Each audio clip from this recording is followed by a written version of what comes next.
Alright, DR, I haven't been on you in a while. And we got all kinds of stuff going on, so.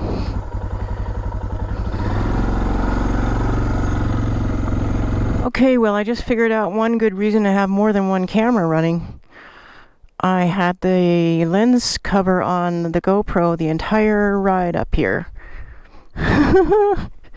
Now I just, I didn't have that lens cap last year, so I haven't practiced with it, which means I gotta remember to take it off.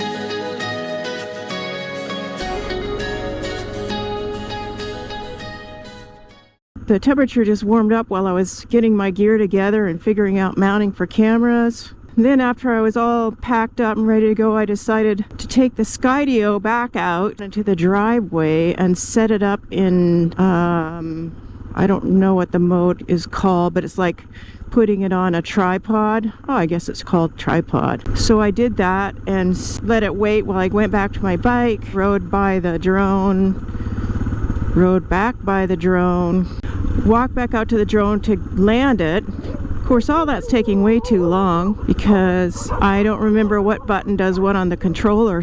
And in the meantime, the drone is just sitting there waiting for me to get going.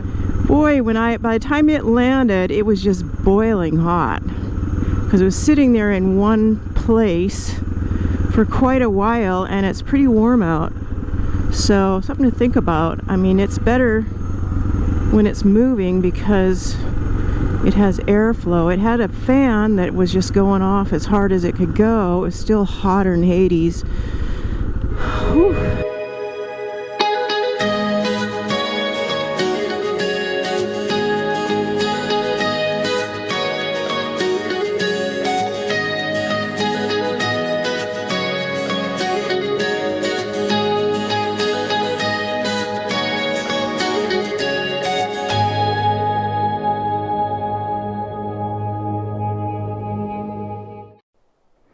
Alright, let's see how this thing goes. I'm going to turn this controller on, which I think is this button. I've got the drone turned on. It's looking for, it takes a little while, and I want my phone to connect too. So I'm going to have it take off and get into a follow me mode. Flying 1, 2, 3.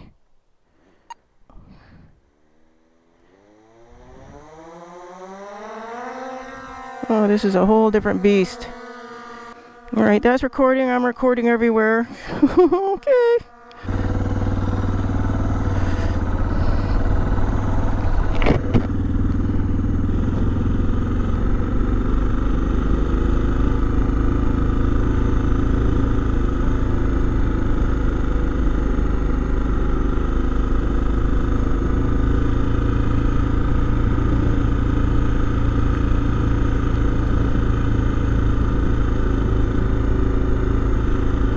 I haven't lost it yet.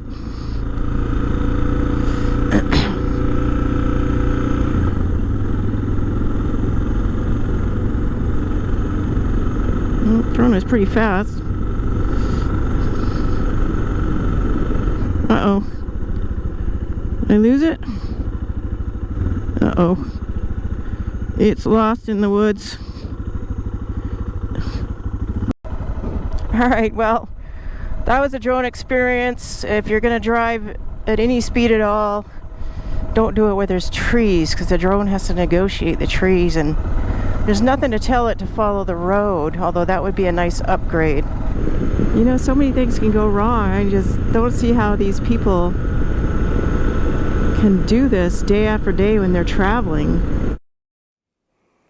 It was a warm day by the time I actually got off. It was pretty late. So I couldn't stay up and fly and practice with the Skydio too long, and I realized I was probably going to lose it if I kept trying to fly it under all those trees. I think the GoPro, if I can remember to keep the lens cap off of it when I'm recording, is really good. The 360 also turned out to be super easy to use, and it caught everything that I missed with the GoPro except for the audio. The Mini 2, I showed one brief moment when I had it up in the air, but I did end up flying the Mini 2 up where I was stopped at the snow, and of course it worked out just great. Yeah, other than keeping batteries charged, I've sorted out the mounting, I think, for these cameras, so I'm quite happy with how that worked out. I can try out some different mounting points with the 360. I did add a remote to it so I can actually mount it behind me where I can't reach it or see it. And it's just really tiny and you can put it on your wrist. So I think that's probably where it's going to get mounted since I have no other place to put a remote. Now it's just a matter of going out on a real adventure and seeing if I can do it.